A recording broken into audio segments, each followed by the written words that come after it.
जय हिंद दोस्त कलिंग एक्सप्रेस रे आपण मानक स्वागत। आज आम जानिबा देश विदेशर मुख्य और बड़ खबर। आज प्रथम न्यूज है स्वास्थ्य मंत्री महालिंग मुकेश बलांगीर स्थित Swami Vivekananda national institute of rehabilitation centre training and research केन्द्र गस्त करी छात्र छात्री क्लासरूम रोगी रहिबा व्यवस्था सह संस्था को अधिक कर्मचारी और अत्याधुनिक उपकरण जोगाई दिया बोली कहिसंती। परवर्ती न्यूज है भुवनेश्वर स्थित विश्व दक्षता केन्द्र 2025-26 सेप्टेम्बर सेसन रे नाम लेखापी ऑनलाइन आवेदन प्रक्रिया जारी रही। वृत्तिगत पाठ्यक्रम तालिका नेबा लगी आग्रही प्रार्थी मैंने सेप्टेम्बर 1 सुधा आवेदन करिया को वर्ल्ड स्किल सेंटर ऑनलाइन दरखास्त आह्वान कर जाइछि। भोट चोरी प्रसंग नहीं अभियोग करिथिबा कांग्रेस नेता राहुल गांधी को बीजेपी राष्ट्रीय कार्यकारिणी सदस्य अमित माल्यवंकर तीव्र समालोचना करिसेंती। राहुल गांधी भूल तथ्य को निर्वाचन आयोग को बदनाम करिया एवं असली भोटदाता को नकली कहिबा लज्जाजनक विषय बोली माल्यव कहिसेंती। परवर्ती न्यूज है आसंता सेप्टेम्बर 9 तारिख यूएई रे अनुष्ठित हेबाकु थिबा एशिया कप टी20 क्रिकेट टूर्नामेंट 15 जणिया भारतीय दल घोषित होईछि। सूर्य कुमार यादव अधिनायक रहिथिबा बेले सुमन गिल को उप अधिनायक श्रीजुक्ति कर जाइछि। परवर्ती न्यूज है ओडिशा रे 6 लेन विशिष्ट भुवनेश्वर बाईपास प्रकल्प केन्द्र कैबिनेट मंजूरी लाभ करने घटना को भुवनेश्वर सांसद अपराजिता षडंगी स्वप्न सत होला बोली कहिसंती। एथिपाई से प्रधानमंत्री नरेंद्र मोदी और केंद्र सड़क परिवहन मंत्री नीतीश गडकरी को धन्यवाद मध्य जणाइछंती। परवर्ती न्यूज है निवेशकों प्रथम पसंद पलटि ओडिशा। आगामी दिन में ओडिशा विश्वर शिल्प केन्द्र पलटिब बोली कहिसंती शिल्प मंत्री संपत चंद्र स्वाई। ओडिशार निवेश करिया को इच्छुक थिबा प्रति निवेशकों को समस्त सहायता जोगाई दिया जाय बोली श्री मंत्री स्वाई कहिसंती। परवर्ती न्यूज है भुवनेश्वर स्थित सैनिक स्कूल रे इंटर ग्रुप सैनिक स्कूल क्रीड़ा और सांस्कृतिक प्रतियोगिता उद्घाटित होईछि। कार्यक्रम में आईन मंत्री पृथ्वीराज हरिचंदन जोगदे कैडर मानक उल्लेखनीय भूमिका प्रशंसा करिसंती।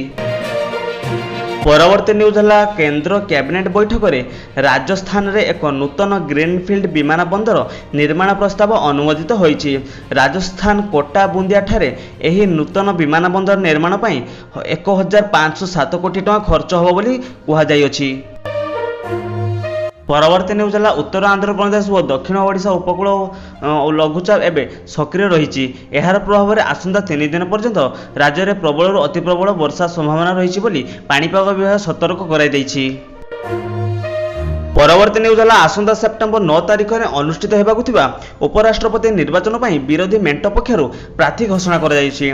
सुप्रीमकोर्टर पूर्वतन विचारपति बी सुदर्शन रेड्डी इंडिपेंडेंट पक्षर प्रार्थी हेबे बोली कहा जाइछि। परवर्ती न्यूज है लोकसभा रे बिहार भोटर तालिका संशोधन प्रसंग को नहीं विरोधी हट्टगोल जारी रहिबा सत्वे भारतीय प्रबंधन संस्थान संशोधन विधेयक 2025 पारित होईछि।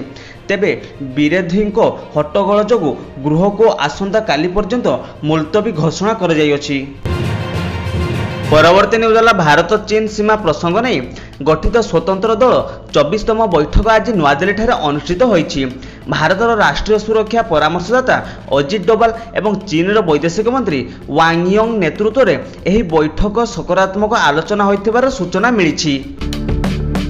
परवर्ती न्यूज है कांग्रेस सभापति मल्लिकार्जुन खड़गे को बयान उपर इंडिया ब्लॉक उपराष्ट्रपति निर्वाचन प्रार्थी बी सुरेंद्र रेड्डी कहते एथिरे कौन भूल अच्छी। भारत प्रभावशाली राजनैतिक दल एक निर्दिष्ट विचारधारा को प्रतिनिधित्व करे, एथिरे किछि नुआ नहीं, यह लुचि नहीं।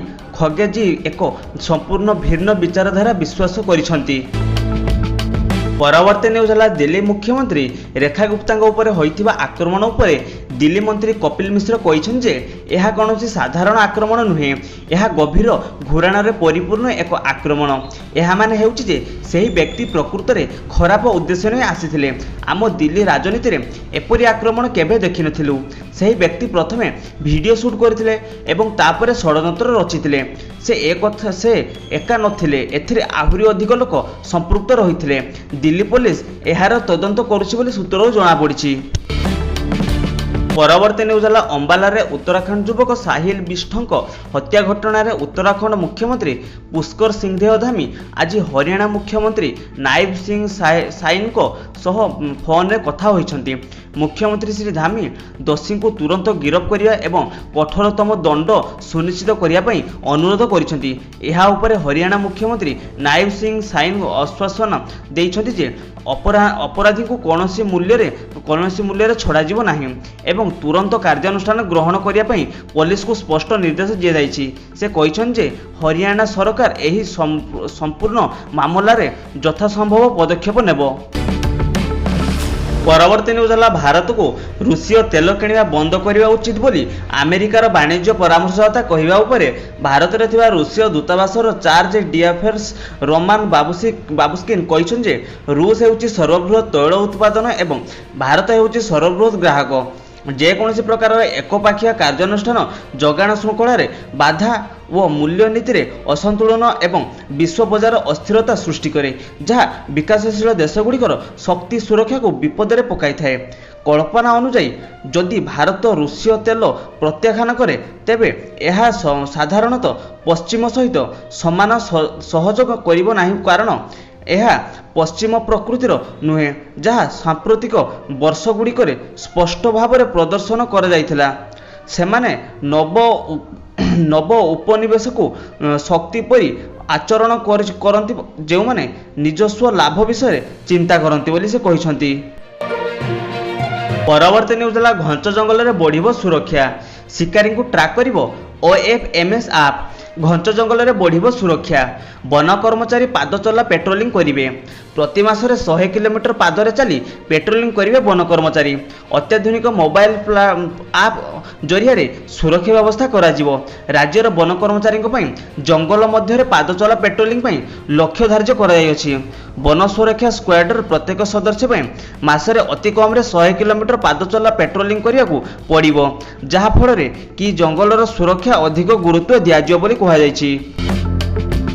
ପରବର୍ତ୍ତୀ ନ୍ୟୁଜ୍ ହେଲା ମୁଖ୍ୟମନ୍ତ୍ରୀ ବାୟୁ ସ୍ୱାସ୍ଥ୍ୟ ସେବା ଯୋଜନାରେ ବହୁ ଜଟିଳ ରୋଗର ଉପଚାର ପାଇଁ ଉପକୃତ ହୋଇଛନ୍ତି ଅଞ୍ଚଳବାସୀ।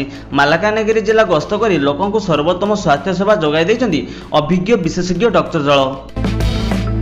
ପରବର୍ତ୍ତୀ ନ୍ୟୁଜ୍ ହେଲା ବେଟିଂ ଆପ୍ସକୁ ନିଷିଦ୍ଧ କରିବା ପାଇଁ ଲୋକସଭାରେ ଅନଲାଇନ୍ ଗେମିଂ ବିଲ୍ ଆଗତ ହୋଇଛି। ଭାରତ ବିକାଶଶୀଳ ଡିଜିଟାଲ ଗେମିଂ କ୍ଷେତ୍ରକୁ ନିୟନ୍ତ୍ରଣ କରିବା ପାଇଁ କେନ୍ଦ୍ର ସରକାର ବୁଧବାର ଲୋକସଭାରେ ଅନଲାଇନ୍ ଗେମିଂ ପ୍ରୋତ୍ସାହନ ଏବଂ ନିୟନ୍ତ୍ରଣ ବିଲ୍ 2025 ଆଗତ କରିଛନ୍ତି। ଗୋଟିଏ ଦିନ ପୂର୍ବରୁ କ୍ୟାବିନେଟ୍ ଅନୁମୋଦନ ପାଇଥିବା ଏହି ବିଲ୍ରେ ସମସ୍ତ ପ୍ରକାରର ଅନଲାଇନ୍ ଟଙ୍କା ଗେମିଂ, ବେଟିଂ, ଜୁଆ ଏବଂ ଫ୍ୟାଣ୍ଟାସି କ୍ରିକେଟ୍ ସମେତକୁ ବେଆଇନ ଘୋଷଣା କରିବା ଏବଂ ଏହି କ୍ଷେତ୍ରରେ ତଦାରଖ ରଖିବା ପାଇଁ ଏକ ଜାତୀୟ କର୍ତ୍ତୃପକ୍ଷ ପ୍ରତିଷ୍ଠା କରିବା ପାଇଁ ଚେଷ୍ଟା କରାଯାଇଅଛି। ପରବର୍ତ୍ତୀ ନ୍ୟୁଜ୍ ହେଲା ନାସାରେ ଜେମ୍ସ ୱେବ୍ ଟେଲିସ୍କୋପ ଦ୍ୱାରା ଆବିଷ୍କୃତ ୟୁରେନସ୍ ପରିକ୍ରମା କରୁଥିବା ନୂତନ ଚନ୍ଦ୍ର। ନାସାର ଜେମ୍ସ ୱେବ୍ ଟେଲିସ୍କୋପ ୟୁରେନସ୍ର ଚାରିପାଖରେ ଏକ ପୂର୍ବରୁ ଅଜଣା ଚନ୍ଦ୍ର ଚିହ୍ନଟ କରିଛି, ଯାହା ଗ୍ରହର ନିଶ୍ଚିତ ଚନ୍ଦ୍ର ସଂଖ୍ୟାକୁ 29କୁ ବିସ୍ତାର କରିଛି। S2025E1 ଭାବରେ ନାମିତ ଚନ୍ଦ୍ରଟି ମାତ୍ର 10 କିଲୋମିଟର ଚଉଡ଼ା ଏବଂ ୟୁରେନସ୍ର କେନ୍ଦ୍ରରୁ ପ୍ରାୟତଃ 56,000 କିଲୋମିଟର ଦୂରରେ ପରିକ୍ରମା କରିବ ବୋଲି ଆକଳନ କରାଯାଇଛି।